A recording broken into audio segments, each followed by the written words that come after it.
Уважаемые коллеги, в нашей многоплановой работе важно добиваться прогрессивных изменений в отраслях, которые очень много определяют в жизни граждан, но, к сожалению, по-прежнему вызывают массу нареканий и претензий с их стороны. Мы всегда опираемся на факты. Социологические исследования, постоянно проводимые в республике, выявляют острые проблемы, вызывающие наибольшее беспокойство якутян. В зависимости от проводимой работы их приоритетность меняется.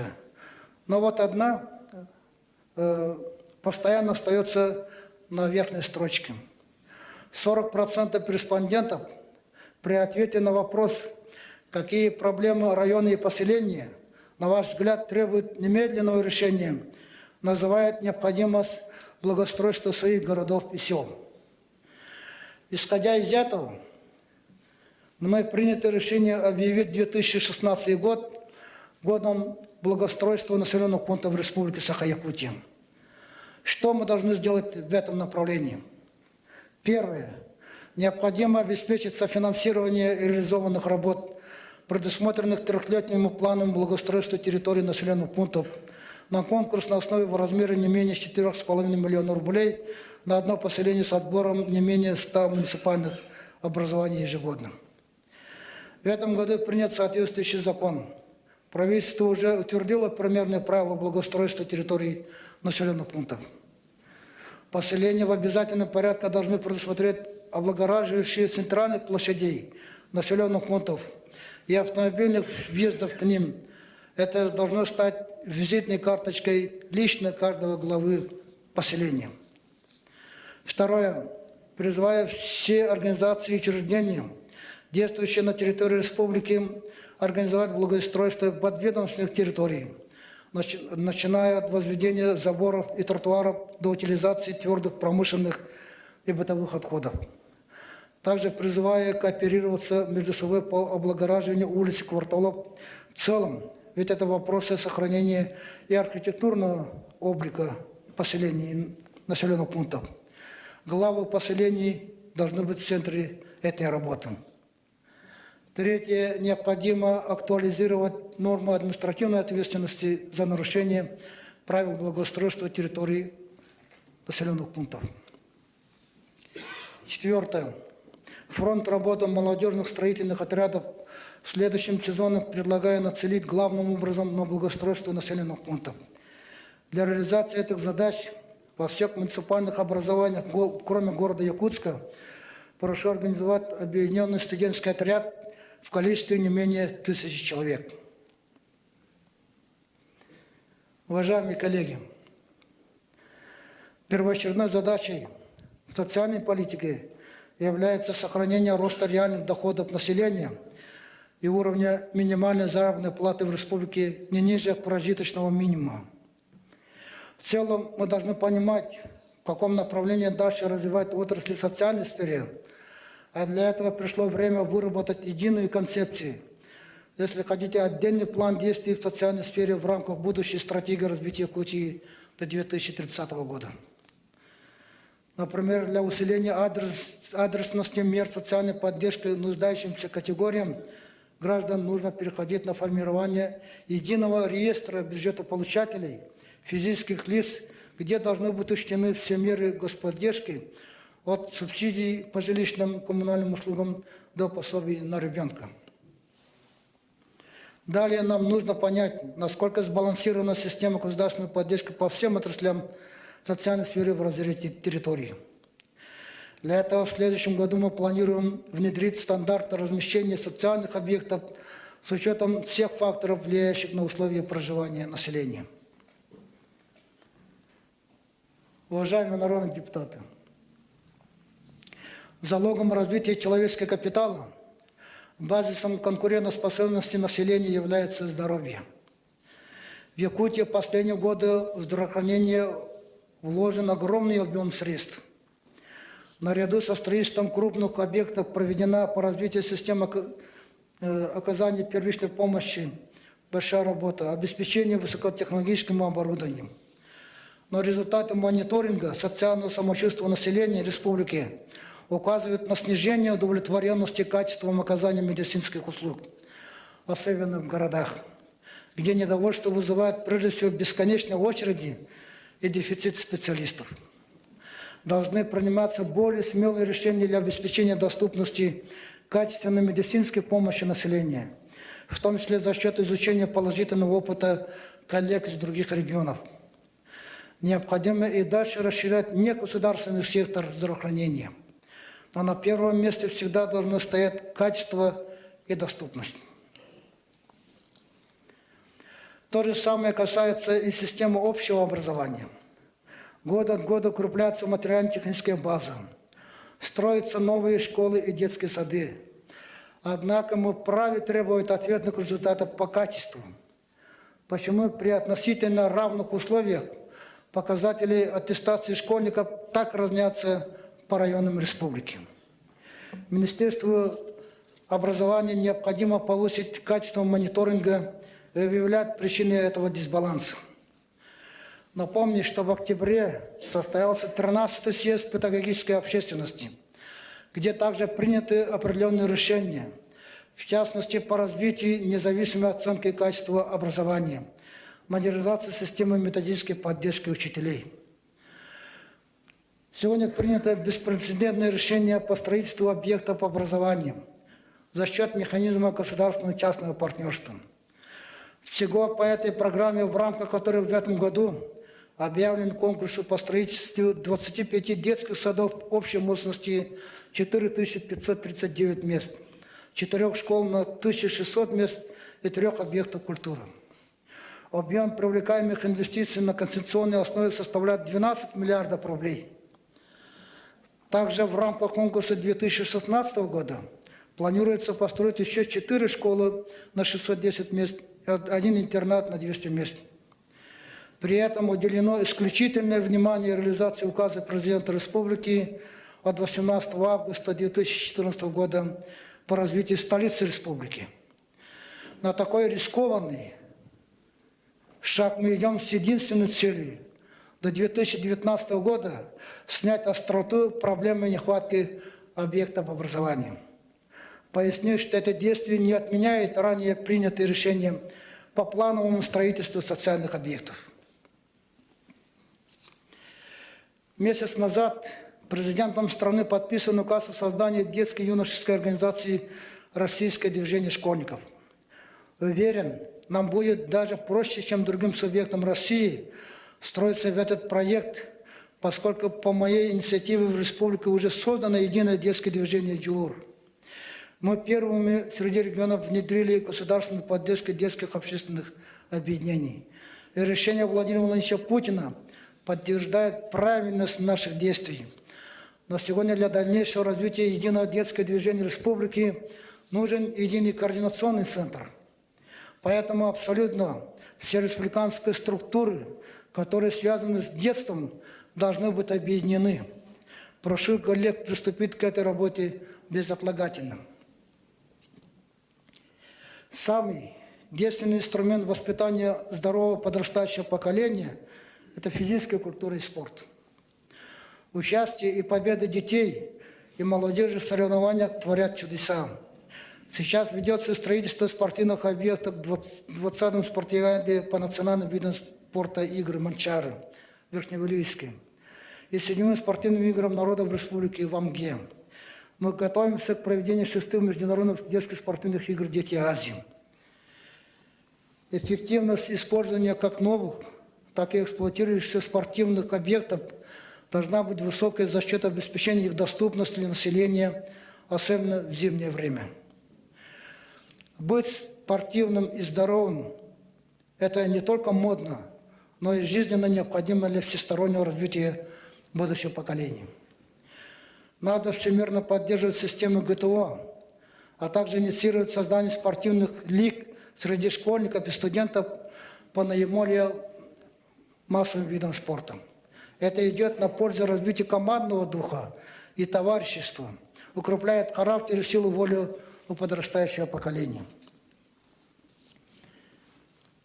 В рамках предстоящего года российского кино необходимо более адресно поддержать развитие кинематографии в республике, которая стала самобытным явлением культурной жизни страны.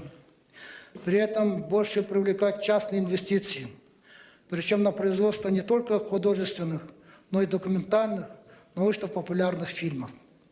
Ведь у нас есть много чего уникального, что мы можем показать всему миру, от вечной мерзлоты до животного мира.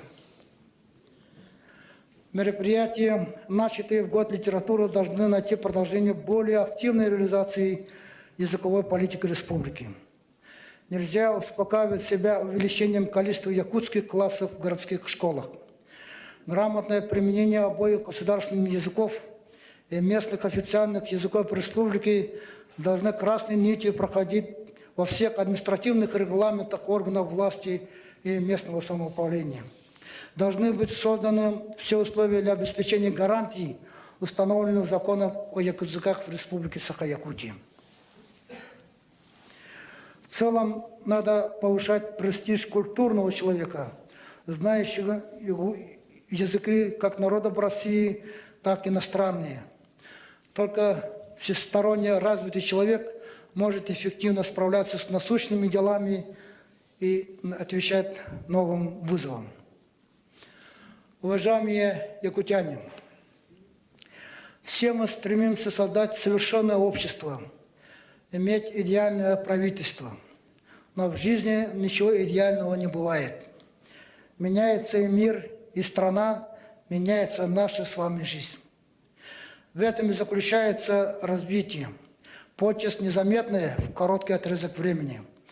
Однако мы планомерно движемся к нашей главной цели – роста благосостояния населения республики.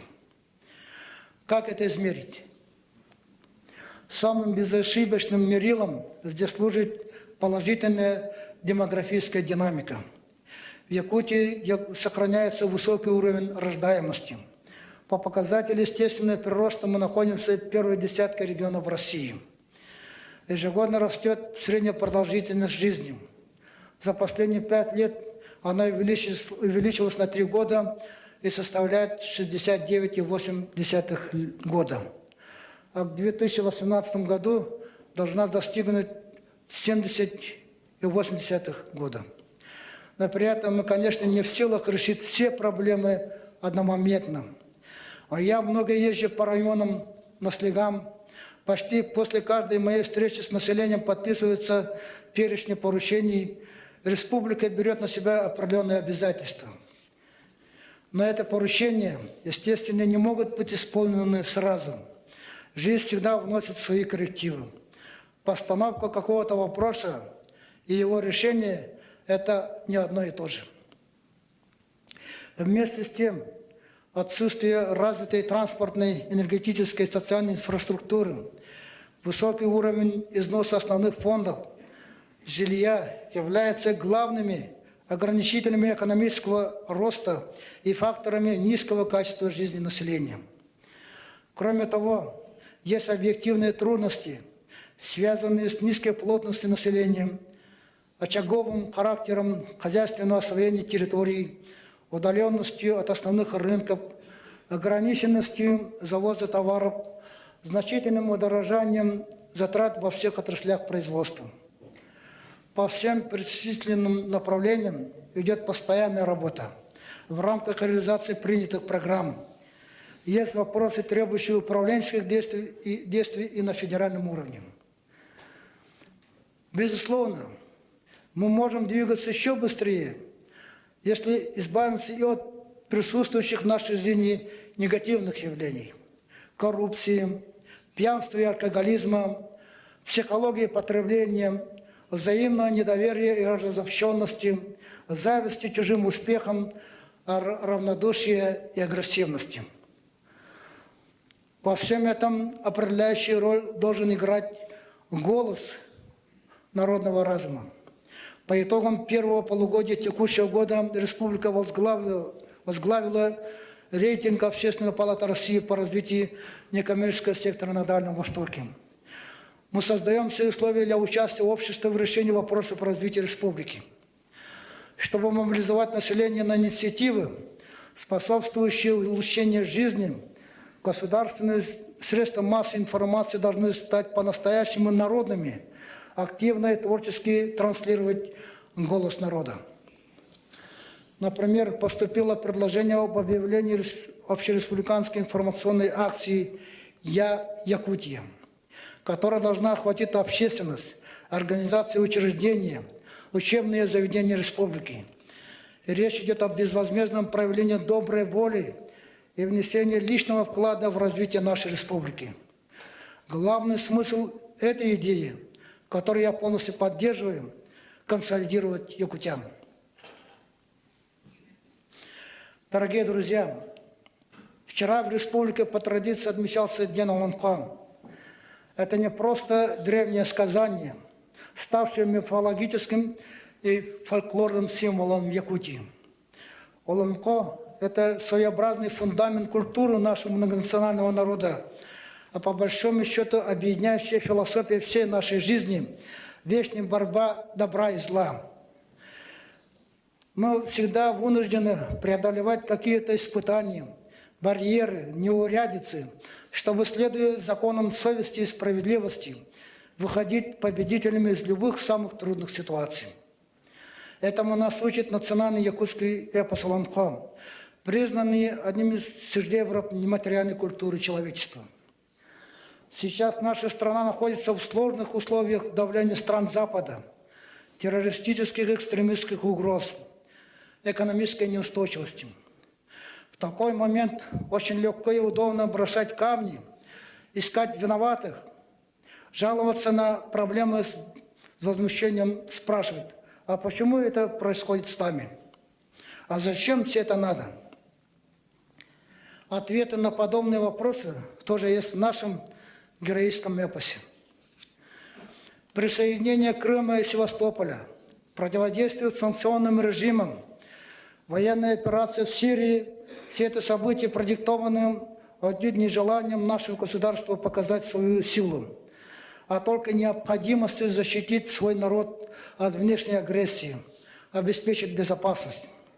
И мы, россияне, обязаны мобилизоваться, сплотиться вокруг своего лидера, проявить терпение, почувствовать личную ответственность за все, что происходит на нашей земле. В этом году мы на большом общественном подъеме отпраздновали 70-летие Великой Победы, продемонстрировав всенародное единение. Однако история имеет свойство развиваться по спирали, и наше поколение должно быть готово доказать свой патриотизм не только декларациями и эмоциями. Мы не можем быть безучастны, когда речь идет о судьбе и достоинстве Родины. И это не высокие слова, а суть менталитета единой российской нации, в том числе народа Саха, сохранившего свои корни через древний эпос Олонко.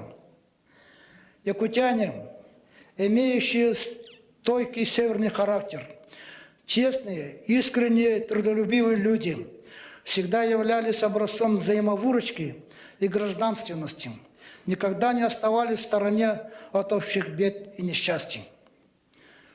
Республика Саха, крупнейший субъект Российской Федерации, была и будет оплотом на Дальнем Востоке. При этом Якутия играет заметную роль в российской международной политике, становится территорией особого внимания с точки зрения освоения Арктики, интеграции в Азиатско-Тихоокеанский регион. Мы находимся на острие азиатского вектора развития страны, представляя собой уже далеко не только сырьевой плацдарм, как принято было считать раньше. Якутяне обладают огромным творческим и созидательным потенциалом. Посмотрите, каких впечатляющих успехов мы достигаем в искусстве, в спорте, в профессиональном мастерстве. Это признак здорового, духовно сильного и талантливого общества, которому по плечу любые задачи.